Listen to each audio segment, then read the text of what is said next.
வணக்கம் நண்பர்களே, welcome to ETW academy. வரப்போற டிஎன்பிஎஸ்சி குரூப் 4 எக்ஸாம்ல உங்கள் வெற்றி வாய்ப்பை மேலும் அதிகரிப்பதற்காக நமது ETW அகாடமியின் சார்பில் ஓப்பன் டெஸ்ட் சீரிஸ் அப்படிங்கிற பேர்ல ஒரு ஃப்ரீ டெஸ்ட் சீரிஸ் நடத்திக்கிட்டு இருக்கோம். கொஸ்டின் பேப்பர் PDF வடிவிலையும் அப்புறம் ஆன்லைன் டெஸ்ட் லிங்க் அதுவும் உங்களுக்கு டெலிகிராம்ல கொடுக்கறதா நான் சொல்லியிருந்தேன். ஒரு 3-4 டெஸ்ட் நான் யூடியூப்ல அனௌன்ஸ் பண்ணி கொஸ்டின் பேப்பர் கொடுத்துக்கிட்டு இருக்கேன். இதற்கு பிறகு வரக்கூடிய டெஸ்ட்டுகளோட கொஸ்டின் பேப்பரும் மற்றும் ஆன்லைன் டெஸ்ட் லிங்க் இது எல்லாமே டெலிகிராமில் மட்டும்தான் வரும். உங்களுக்கு இந்த ஸ்கீம் பற்றி தெரியாது, உங்களுக்கு இந்த ஃப்ரீ டெஸ்ட் பற்றி தெரியாதுன்னா இந்த வீடியோட டிஸ்கிரிப்ஷன் போங்க, அதில் ஓப்பன் டெஸ்ட் சீரிஸ் இன்ஃபர்மேஷன் அப்படின்னு நான் ஒரு லிங்க் கொடுத்துருப்பேன். ஒரு 4 நிமிஷம் வீடியோ தான், அதை நீங்கள் பார்த்தீங்க அப்படின்னா இந்த டெஸ்ட் சீரிஸ் பற்றி தெரிஞ்சுக்கலாம். நம்ம டெலிகிராம் லிங்க்கையும் நான் கொடுத்துருக்கேன். நீங்கள் டெலிகிராமில் ஜாயின் பண்ணிட்டீங்கன்னா எந்த டெஸ்ட்டையும் மிஸ் பண்ணாமல் எழுதலாம். எக்ஸாம் வரைக்கும் உங்களுக்கு தொடர்ந்து தினமும் 50 கேள்விகள் அடங்கிய தேர்வுகள் நடைபெறும். அது மட்டும் இல்லை, எக்ஸாமுக்கு முன்னாடி யாருமே உங்களுக்கு இலவசமாக கொடுக்க முடியாத 10 மாடல் டெஸ்ட் டிஎன்பிஎஸ்சி எப்படி தேர்வு நடத்துவாங்களோ அதே போல் 10 மாடல் டெஸ்ட் நடத்த போகிறோம். ஸோ இதெல்லாம் நீங்கள் மிஸ் பண்ணாமல் உங்களுக்கு கிடைக்கணும் அப்படின்னா நம்ம சேனலை சப்ஸ்கிரைப் பண்ணிக்கோங்க, நான் போகிற வீடியோவுக்கு லைக் போடுங்க. அது மட்டும் இல்லை, டெலிகிராம் சேனலை ஜாயின் பண்ணிக்கோங்க. இன்னைக்கு டெஸ்ட் 3ஓட 50 கேள்விகளுக்கான ஆன்சர் என்ன, தேவைப்படும் கூடுதல் குறிப்புகள் மட்டும் பார்க்க போகிறோம். ஏன் அப்படின்னா எனக்கு ப்ரைவேட்டாக நிறைய பேர் வாட்ஸ்அப்பை திறந்தா ஒரே மெசேஜஸ் என்னன்னா, சார் எங்களுக்கு வந்து கொஷினுக்கான ஆன்சர் என்னன்னு டக்குன்னு சொல்லுங்கள், ரொம்ப தேவைப்படுற கூடுதல் தகவல் மட்டும் சொல்லுங்கள் அப்படின்னு சொல்றதுனால இந்த இனிமே வரப்போற வீடியோக்களுக்கெல்லாம் நம்ம கடகடன ஆன்சர் என்னன்னு பார்த்துடலாம். முதல் கேள்வி, வேர்ச்சொல்லை வினையெச்சமாக்குக. எழுது அப்படிங்கிறது வேர்ச்சொல், அதன் வினையெச்சம் என்னன்னு கண்டுபிடிக்கணும். பொதுவா வினையெச்சம் இ அப்படிங்கிற எழுத்துல முடியும், அப்படி இல்லைன்னா உ அப்படிங்கிற எழுத்துல முடியும். அதாவது எழுத்துனா நான் சொல்றது ஓசை சொல்றேன். இங்க எழுதிய அப்படின்னு இருக்கு, இது ஏ விகுதியில முடியுது. இன்னும் குறிப்பா சொல்லணும்னா ஆ விகுதியில முடியுது, அப்ப இது இல்லைன்னு எடுத்துக்கலாம். அடுத்தது பாருங்க, எழுதி அப்படின்னு இருக்கு, எழுதி இது வந்து இ விகுதியில தான் முடியுது. இதுதான் ஆன்சர், ஆப்ஷன் பி.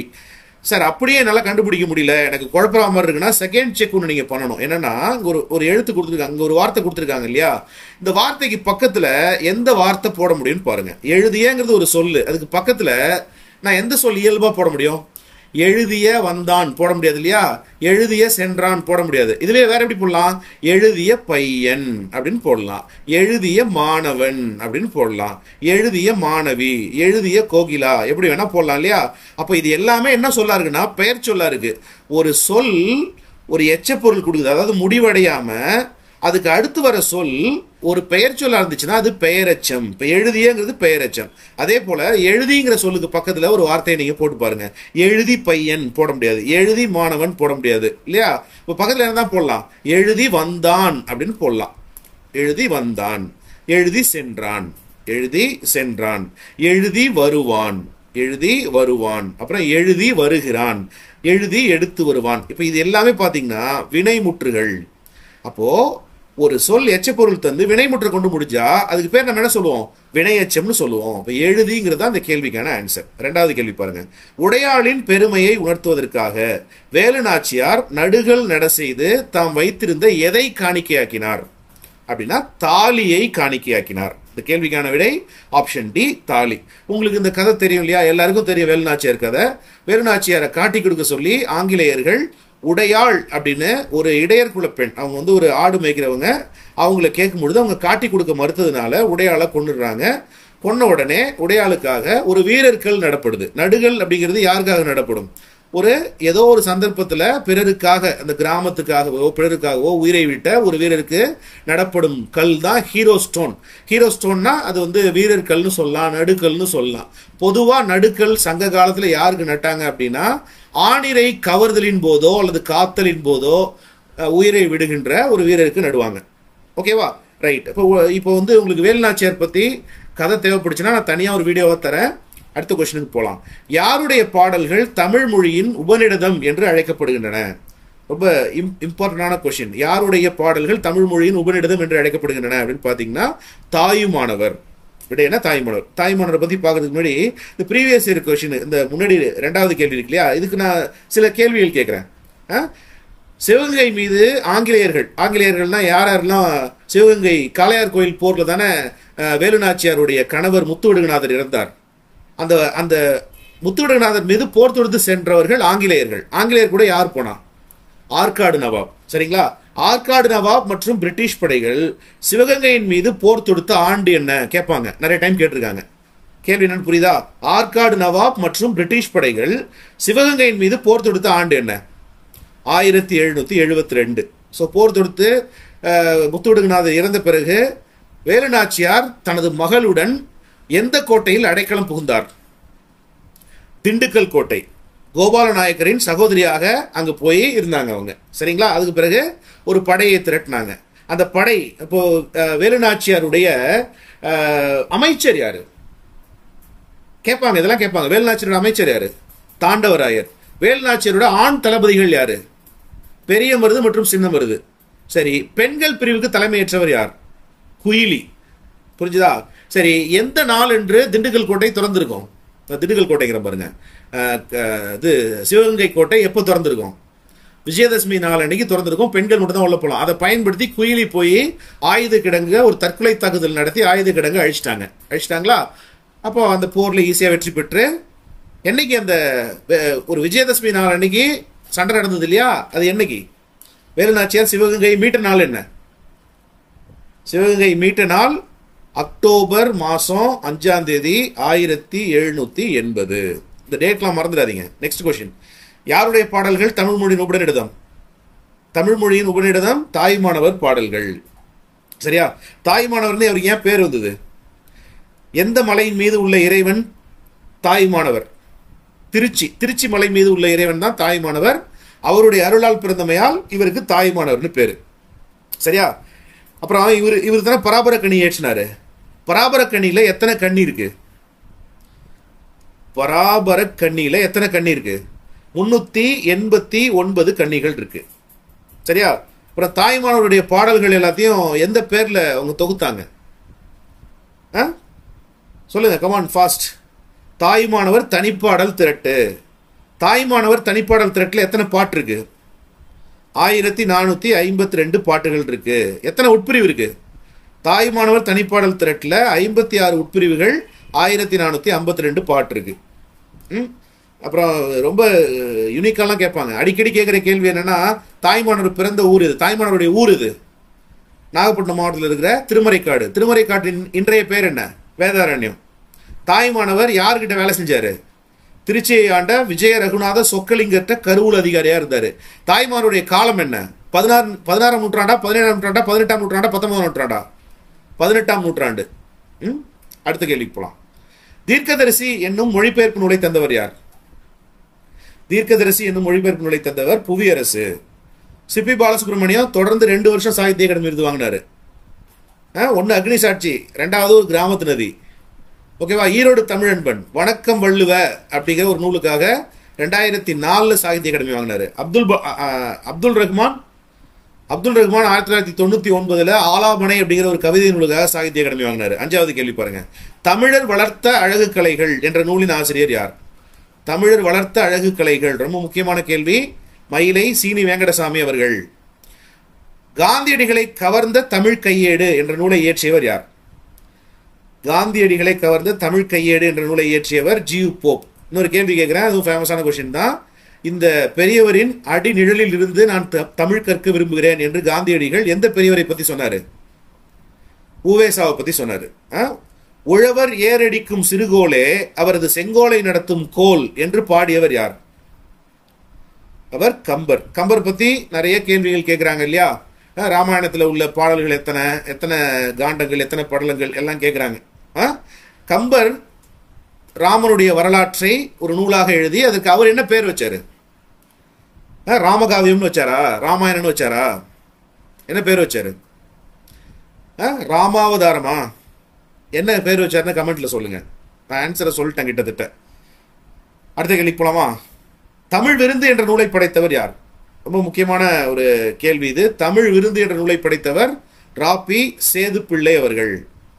9வது கேள்வி. பொருந்தாது எது? நடனம் ஆடுதல் சிறந்த கலை அப்படிங்கிறது சினைப்பெயரா? ஆடுதல் அப்படிங்கிறது தொழில். புரியுதுங்களா? அப்போ அது சினைப்பெயர் கிடையாது, அது தொழிற்பெயர். அது என்ன? தொழிற்பெயர். அப்ப ஆப்ஷன் ஏ தான் பொருந்தாம இருக்கு. பசுக்கள் பசுமையாக இருந்தன. பசுமையாக அப்படிங்கிறது பண்பு பெயர், கரெக்டா தான் இருக்கு. காவியா பள்ளிக்கு சென்றார். பள்ளிங்கிறது ஒரு இடம், அப்ப இடப்பெயருங்கிறது கரெக்ட். பள்ளி தொடங்கும் நேரம் காலை 9 மணி. நேரம் காலை 9 மணிங்கிறது காலப்பெயர். 10வது கேள்வி பாருங்க. இடுகுறி சிறப்பு பெயர் அல்லாததை தேர்க. இப்போ இடுகுறி பெயர்னா என்ன? நம் முன்னோர்கள் காரணம் ஏதுமின்றி சில பேரை வச்சாங்க. எடுத்துக்காட்டு மண். மண்ணுக்கு என்ன மண்ணுன்னு பேர் வச்சதுக்கு என்ன காரணம்? ஒரு காரணமும் கிடையாது. அதே போல மரம், எதனால மரம் பேர் வச்சாங்க? ஒரு காரணமும் கிடையாது. அது போல காற்று அப்படின்னு பேர் வச்சாங்க. ஏன் காற்றுன்னு வச்சாங்க? ஒரு காரணமும் கிடையாது. கல்லுன்னு ஏன் பேர் வச்சாங்க? ஒரு காரணமும் கிடையாது. அப்போ காரணம் ஏதுமின்றி நம்ம முன்னோர்கள் வைத்த பெயர் இடுகுறி பெயர்னு பேரு. மண்ணில் நிறைய மண் இருக்குல்ல, கரிசல் மண் இருக்கு, செம்மண் இருக்கு. இப்போ செம்மண்ங்கிறது இடுகுறி பெயர்லயே ஒரு சிறப்பான ஒரு பெயர். அப்போ இது இடுகுறி சிறப்பு பெயர்னு பேரு. அது போல மரத்துல நிறைய மரம் இருக்குது, அதுல மாமரம் அப்படிங்கிறது இடுகுறி சிறப்பு பெயர். காற்றுல கடுங்காற்று இருக்கு, அனல் காற்று இருக்கு, குளிர் காற்று இருக்கு. அப்போ எனவே அனல் காற்றுங்கிறது இடுகுறி சிறப்பு பெயர். கல்லுல நிறைய கல் இருக்கு. செங்கல் அப்படிங்கிறது இடுகுறி சிறப்பு பெயர் தான். இப்போ கவனிங்க, 4மே இடுகுறி சிறப்பு பெயர் தான். இந்த கேள்வி 4 ஆப்ஷனுமே இடுகுறி சிறப்பு பெயர் தான், அல்லாதது ஒண்ணுமே இல்லை. எனவே இந்த கேள்விக்கு நான் எல்லாருக்கும் ஒரு மார்க் எக்ஸ்ட்ரா கொடுத்துறேன். அடுத்த கேள்வி பாருங்க. அறநூல்களில் கூறப்படும் அறங்கள் எல்லாவற்றையும் சிறந்தது எது என்று திருவள்ளுவர் கூறுகிறார்? இதுக்கான விடை என்ன? பகிர்ந்து உண்ணுதல் தான் அறநூல்களில் கூறப்பட்டுள்ள அறங்கள் எல்லாவற்றையும் விட சிறந்ததுன்னு திருவள்ளுவர் சொல்றாரு. இவற்றுள் தாராபாரதி நூல் அல்லாதது எது? தாராபாரதி நூல் அல்லாதது காந்தல் நாட்கள். காந்தல் நாட்கள் என்ற நூலை எழுதியவர் யார்? கவிஞர் இன்குலாப். சரிங்களா? எல்லா சாகித்ய அகாடமி நூலும் உங்களுக்கு தெரிஞ்சிருக்கணும். இன்குலாப் 2017 காந்தல் நாட்கள் அப்படிங்கிற ஒரு நூலுக்காக சாகித்ய அகாடமி வாங்கினாரு. 13வது கேள்வி பாருங்க. ஆங்கில மொழியில் எழுதப்பட்ட எந்த நூலை தழுவி ஆசிய ஜோதி என்ற நூலை யார் இயற்றினார் அப்படின்னு கேட்டிருக்கோம். லைட் ஆஃப் ஏசியா என்ற நூலை தழுவி ஆசிய ஜோதி என்ற பெயரில் கவிமணி தேசிக விநாயகனார் இயற்றினார் என்பதுதான் சரி. அடுத்த கேள்விக்கு போலாம். தமக்கென முயலான ஒன்றால் பிறர்க்கென முயலுனர் உண்மையானே என்னும் பாடலடி இடம்பெற்ற இலக்கியம் எது? அது புறநானூறு. புறநானூற்றுடைய அடி வரையறை என்னன்னு சொல்லுங்க. 4 அடி சிற்றெல்லை, 40 அடி பேரெல்லை. புறநானூற்று பாடல்கள் சிலவற்றையும் புறப்பொருள் வெண்பா மாலை பாடல்கள் சிலவற்றையும் ஆங்கிலத்தில் மொழிபெயர்த்தவர் யார்? அவர் ஜி போப்பு. புறநானூறு நூல் முழுமையையும் ஆங்கிலத்தில் மொழிபெயர்த்தவர் யார்? அவர் பேராசிரியர் ஜார்ஜ் எல்ஹார்ட் என்பவர். அடுத்த கேள்வி பாருங்க. 15வது கேள்வி. விழைவு தொடர் அல்லாதது எது? விழைவுனா என்ன? விழைவுனா விருப்பம்னு அர்த்தம். என் விருப்பத்தை நான் எப்படிலாம் சொல்லுவேன்? கட்டளை போட்டு சொல்லுவேன். அப்பா அதை எனக்கு வாங்கி கொடு அப்படின்னு நான் கட்டளை போட்டு சொல்லுவேன். இதுவே நான் என் பையன்ட்ட சொன்னா, ஏய் நேரம் இருக்கும்போது படிச்சுக்கோ அப்படின்னு சொல்றேன்ல, இதெல்லாம் விழைவு தொடர்கள் தான். இப்போ விழைவு தொடர் அப்படின்னா அது என்னென்ன மீனிங்லாம் வரும்? இப்போ என்கிட்ட பேனா இல்லைன்னு வச்சுக்கோங்க, பக்கத்துல உள்ள விட்ட கேட்குறேன், டேய் உன் பேனா கொஞ்சம் கொடுக்குறியா, உன் பேனா கொஞ்சம் கொடுறா அப்படின்னு கேட்குறேன்ல, அது என்ன? ரிக்வஸ்ட்னா வேண்டுதல். அப்புறம் நீடுடி வாழ்கன்னு சொல்றேன், அது வாழ்த்துதல். ஒழிகன்னு சொல்றேன், அது வைதல். ஏவல், வேண்டுதல், வாழ்த்தல், வைதல் இந்த பொருட்கள்லாம் வந்தா அது விழைவு தொடர். இளமையில் கல் அப்படிங்கிறது கட்டளை இல்லையா? கட்டளை என்ன? ஏவல். கட்டளை என்ன? ஏவல். உன் திருக்குறள் தருக அப்படின்னா அது வேண்டல். உழவு தொழில் வாழ்க அப்படின்னா அது வாழ்த்துதல். எனவே இந்த 3 விழைவு தொடர். விழைவு தொடர் அல்லாததுன்னு பாருங்க, ஆப்ஷன் ஏ தான். பழந்தமிழ் இலக்கியங்கள் பல அழிந்து விட்டனவே அப்படிங்கிறது அவலத்தை சொல்லுது. அவலத்தை சொன்னா அது உணர்ச்சி தொடர். அது என்ன உணர்ச்சி? எதெல்லாம் உணர்ச்சி தொடர்? உவகை, அழுகை, அவலம், அச்சம், வியப்பு, இதெல்லாம் உணர்ச்சி தொடர். இந்த கேள்விக்கான விடை ஆப்ஷன் ஏ. தேசிய விநாயகனார் பற்றிய செய்திகளில் தவறான தொடரை தேர்க. தவறான தொடர் ஆப்ஷன் டி. சீர்திருத்தம் அல்லது இளமை விருது என்ற நூலை எழுதியுள்ளார் கொடுத்திருக்கேன், அது தப்பு. சீர்திருத்தம் அல்லது இளமை விருது எழுதியவர் திருவி கல்யாண சுந்தரனார் அவர்கள். தேசிய விநாயகனார் 20ஆம் நூற்றாண்டில் வாழ்ந்த கவிஞர் என்பது சரி. 36 ஆண்டுகள் பள்ளி ஆசிரியராக பணியாற்றினார் என்பது சரி. கவிமணி என்ற பட்டம் பெற்றவர் என்பது சரி. Next question. கற்க கசடர கற்பவை கற்றபின் இந்த அடியில் அமைந்துள்ள எதுகையை தேர்க. எதுகைனா 2ஆம் எழுத்து இல்லையா? இங்கே ஒரு இரு இருக்கு, 2வது எழுத்து இங்க இருக்கு, இங்க இருக்கு. முதல் சீர்ல இருக்கு, 3வது சீர்ல இருக்கு, 4வது சீர்ல இருக்கு. 1 3 4னா மேற்கதுவாய். இதுவே 1 2 4னா கீழ்கதுவாய். தெரியுங்களா இதெல்லாம் உங்களுக்கு? கூழை அப்படின்னா 1 2 3 இருந்துச்சுன்னா அது கூழை எதுகை. பொழிப்புனா 1 3 இருந்துச்சுன்னா அது பொழிப்பு. இணை அப்படின்னா இணைனா 1 2 இருந்துன்னா அது இணை. ஒரு அப்படின்னா 1 4 இருந்தா அது சரிங்களா? முற்றுனா 1 2 3 4 எல்லாம் இருந்துச்சுன்னா அது முற்று. அடுத்த கேள்வி பாருங்க. கூட்டப்பெயர்களில் பொருந்தாத இணை எது? கல் திரள்னு சொல்லக்கூடாது, கல் குவியல் தான் சொல்லணும். அப்போ ஆப்ஷன் ஏ தான் பொருந்தாம இருக்கு. மக்கள் திரள்னு சொல்லலாம், கல் குவியல் தான் சொல்லணும். அடுத்த கேள்வி பாருங்க. 8 தொகை நூல்களுள் முதலாவதாக வைத்து பாடப்படும் நூல் எது? முதலாவது வைத்தாக என்னப்படும் பாடப்படும் எப்படி பண்ணாலும் அது நற்றிணை தான். நற்றிணை, நல்ல குறுந்தொகை அப்படின்னு ஒரு பாட்டு இருக்கு இல்லையா, அந்த பாட்டு மனப்பாடமா உங்களுக்கு தெரியணும். ஓகே, இப்போ நான் சில கேள்விகள் கேட்கிறேன். 8 தொகை நூல்களுள் முதலாக தொகுக்கப்பட்ட நூல் எது? முதலாக தொகுக்கப்பட்ட நூல் குறுந்தொகை. 8 தொகை நூல்களுள் அதிக வரலாற்று செய்திகளை கொண்ட நூல் எது? அதிக வரலாற்று செய்திகளை கொண்ட நூல் அகநானூறு. 8 தொகை நூல்களுள் புலவர் பெருமக்கள் பலரால் அதிகமாக மேற்கோள் காட்டப்பட்ட வரிகளை கொண்ட நூல் எது? அது குறுந்தொகை. அது குறுந்தொகை. நெக்ஸ்ட் கொஸ்டின் போலாமா? முதல் தூது நூல் என்று அறியப்படுவது. முதல் தூது நூல் நெஞ்சுவிடு தூதான். எழுதினது யாரு? உமாபதி சிவம் என்பவர் எழுதின நெஞ்சுவிடு தூது. முதல் பரணி நூல் எது? முதல் பரணி நூல் கலிங்கத்து பரணி. முதல் பள்ளு நூல் எது? முக்கூடற் பள்ளு. முக்கூடற் பள்ளின் ஆசிரியர் யார்? தெரியாது. சரிங்களா? உலா நூல் எது? முதல் உலா நூல் திருக்கயிலாய ஞான உலா. சேரமான் பெருமான் நாயனார் எழுதினார் இல்லையா, அதுதான் முதல் உலா நூல். அதுபோல முதல் கலம்பக நூல் எது? முதல் கலம்பக நூல் நந்தி கலம்பகம். சரிங்களா? அதன் ஆசிரியர் யாருன்னு தெரியல. Next question. பள்ளு இலக்கியத்தை உழத்திப்பாட்டு என கூறியவர் யார்? ரொம்ப இம்பார்ட்டன்டான கொஸ்டின். இதெல்லாம் ஜெனரல் கொஸ்டின், ஸ்கூல் புக்ல இருக்கோ இல்லையோ, இதெல்லாம் நமக்கு தெரிஞ்சிருக்கணும். பள்ளு இலக்கியத்தை உழத்திப்பாட்டு என்று கூறியவர், பள்ளு இலக்கியத்தை உழத்திப்பாட்டு என்று கூறியவர் வீரமாமுனிவர். பள்ளு இலக்கியம் உழத்திப்பாட்டுன்னு அழைக்கப்படும், பள்ளேசல் என்று அழைக்கப்படும். பள்ளேசல் என்று அழைக்கப்படும். உழவர் வாழ்வை சித்தரித்து ஒரு நாடக பாங்கிலான ஒரு இலக்கியம் எது, சிற்றிலக்கியம் எதுன்னு பாத்தீங்கன்னா அது பள்ளு. நாடக பாங்கு தான். நாடக வடிவம் வேற, நாடக பாங்கு வேற. சரிங்களா?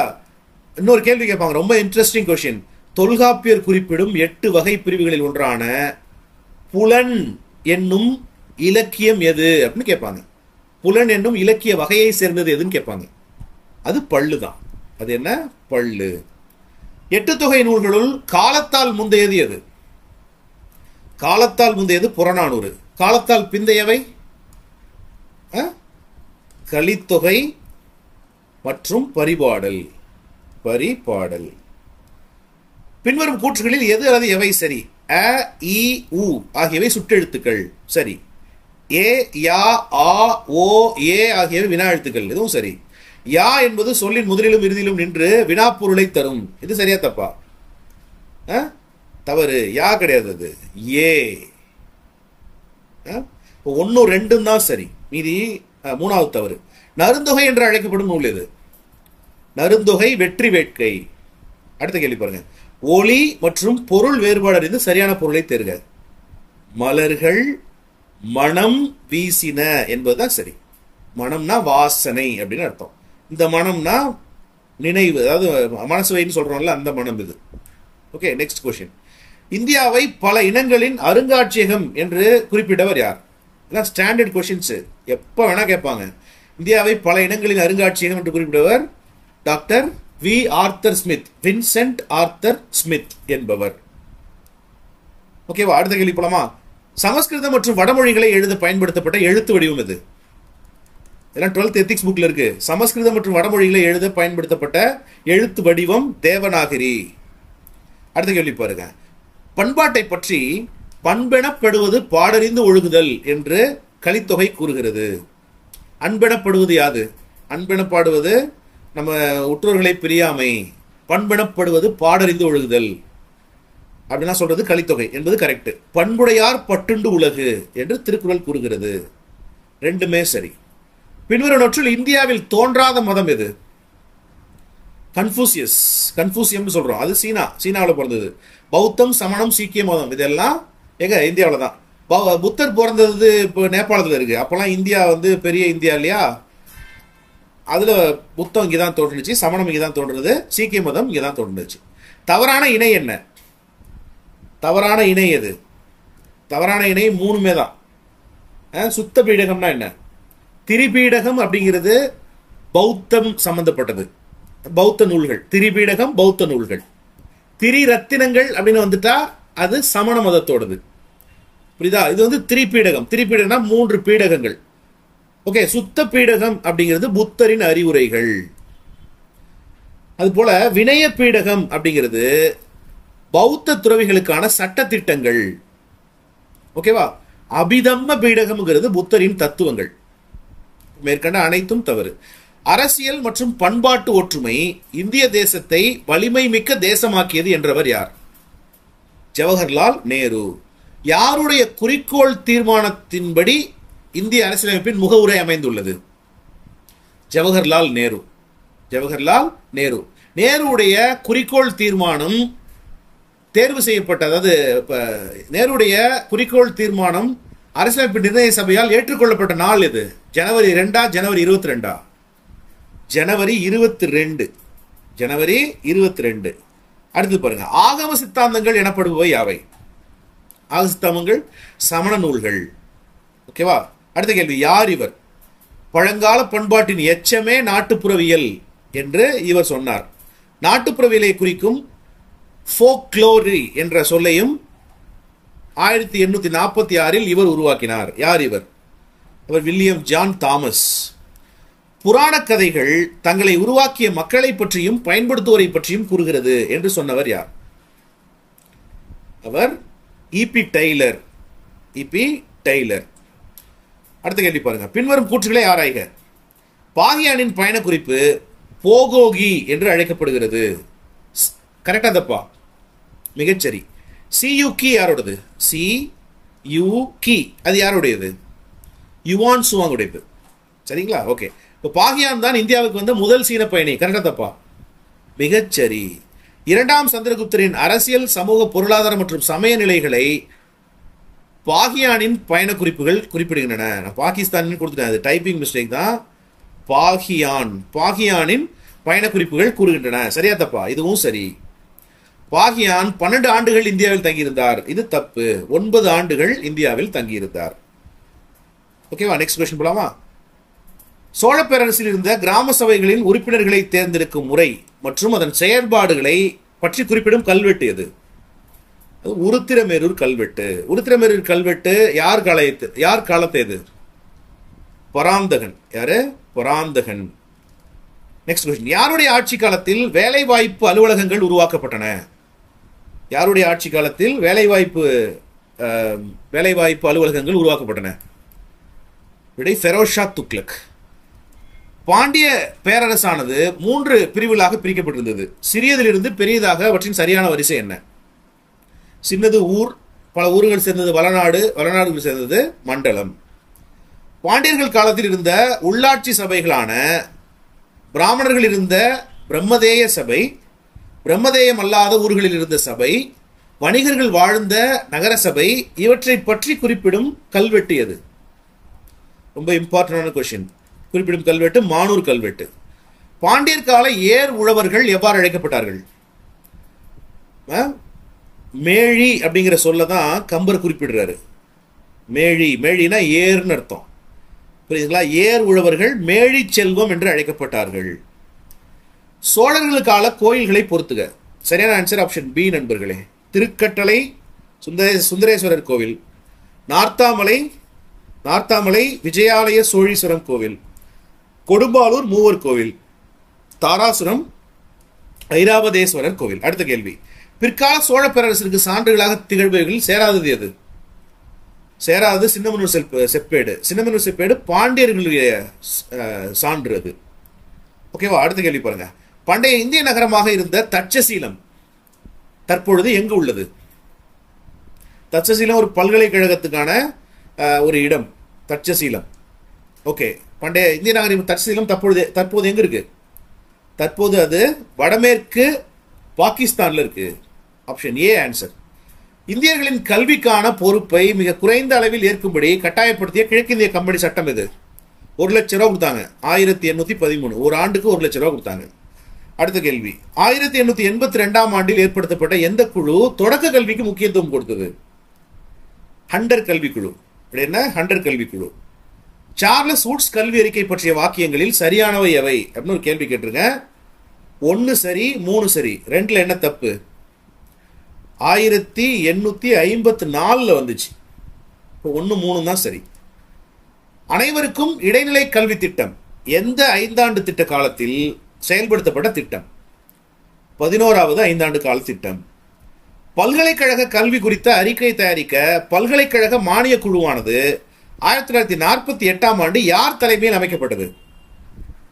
டாக்டர் ராதாகிருஷ்ணன் தலைமையில் அமைக்கப்பட்டது. பின்வரும் கூற்றுகளில் எவை சரி? எல்லா எக்ஸ்ட்ரா பாயிண்ட் கேள்வியாகவே கொடுத்தோம் உங்களுக்கு. நம்பர் 1, 1964 இந்திய அரசு டாக்டர் DS கோத்தாரி தலைமையில் ஒரு கல்விக்குழுவை நியமித்தது. கரெக்ட்.